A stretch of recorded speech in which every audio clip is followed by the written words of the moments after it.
It's 8:30, and of course that means Talk to the Doc, presented on Tuesday mornings by Mako's Pharmacy at 240 East 3rd Street in downtown Uhrichsville. Mako's is your local pharmacy, a very caring and knowledgeable staff to help with your health.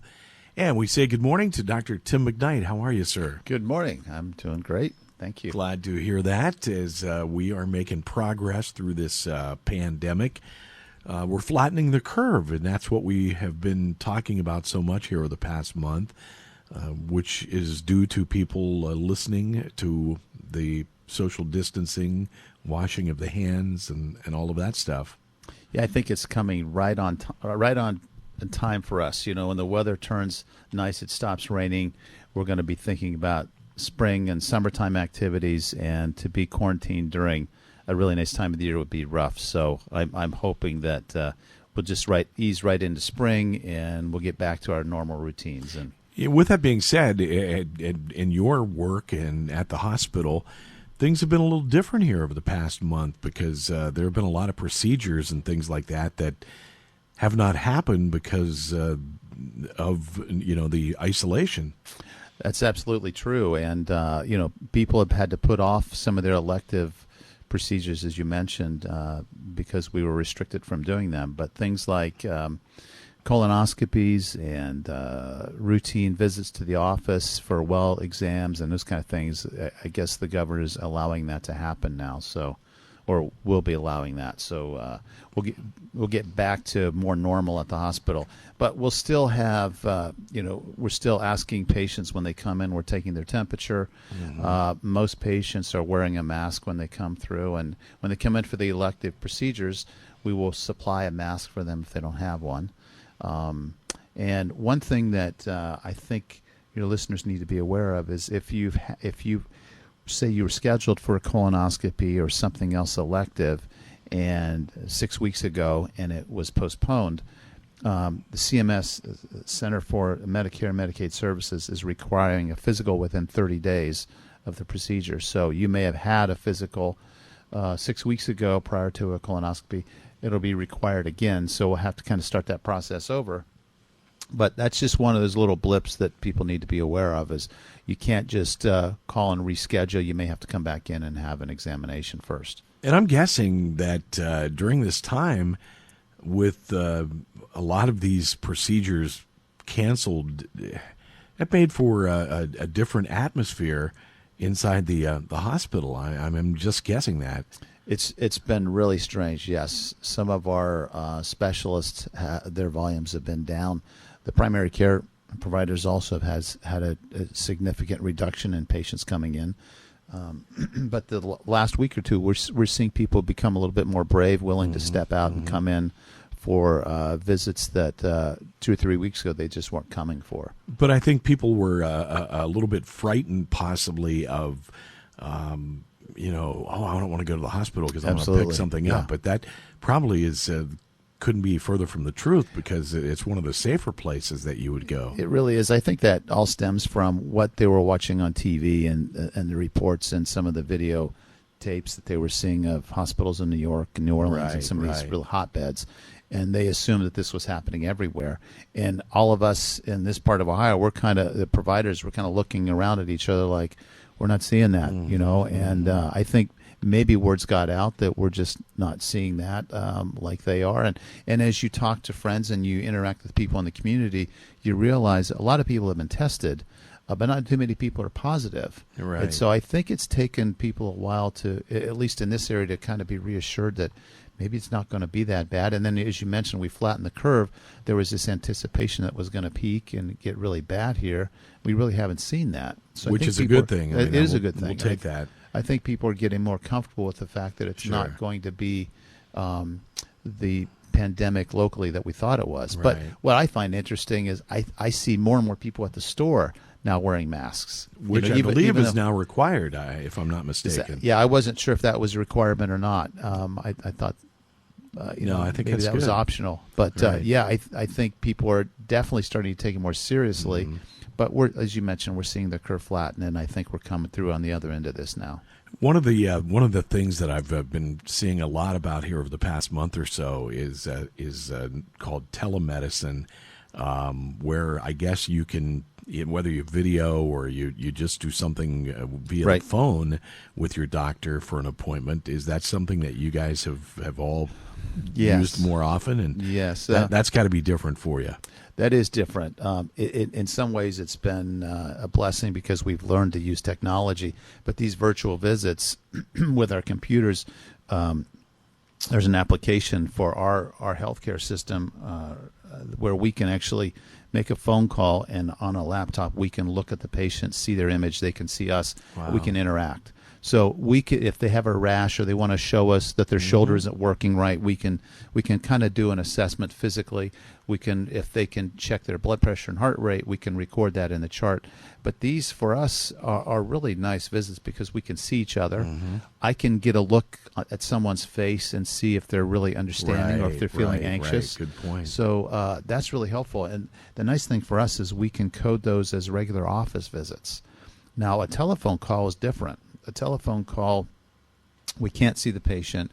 We can't bill them for a visit. We bill them for a telephone call, which is, and the billing services, as far as we're concerned, that's pennies for us.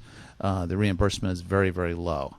And we prefer not to do that because the assessment, the quality of the interaction is not quite as good. But a lot of people just don't want to.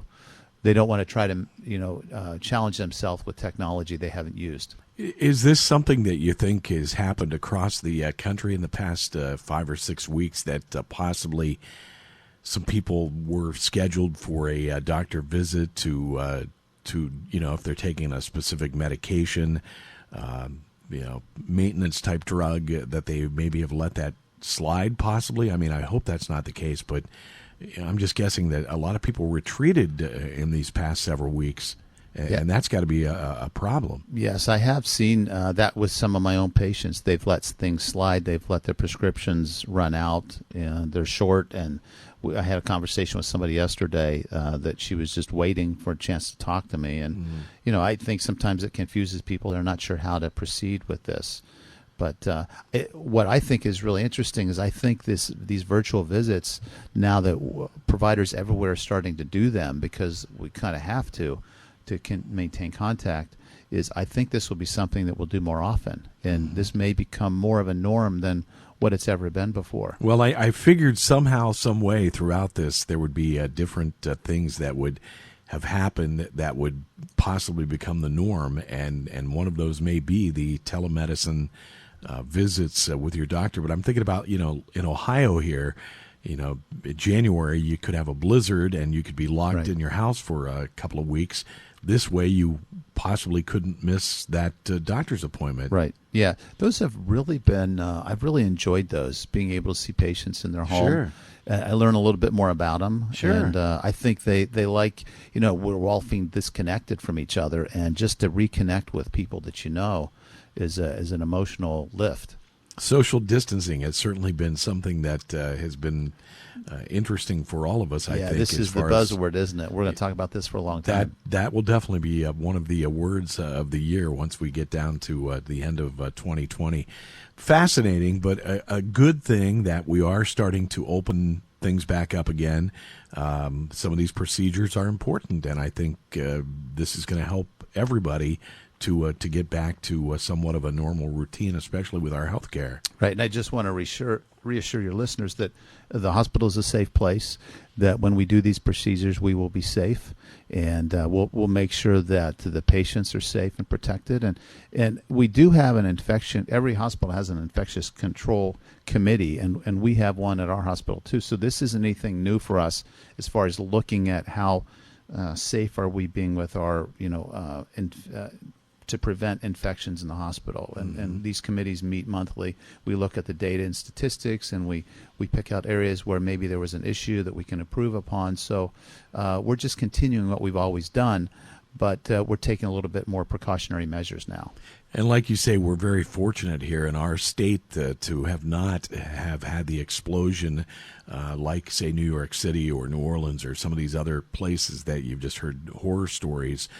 that's what we were all hoping for in the beginning. We had hoped it was possibly an overreaction instead of having to deal with this type of thing. Right, exactly. And as much as we haven't seen much here, I always try to remember that there's a lot of people that have had just gone through terrible things as they've had loved ones pass away and haven't been able to be with them, haven't been able to go to a funeral, Right. say goodbye. Someone I know recently passed away, and I wasn't able to go to his funeral, and that's difficult for all of us. We want to be a part of those events in people's lives. That's so true.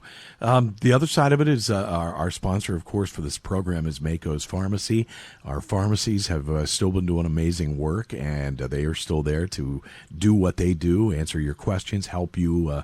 If you can't see your doctor or you need a quick answer, these folks are great resources. Yeah, I love our local pharmacies, and I have the greatest respect for pharmacists.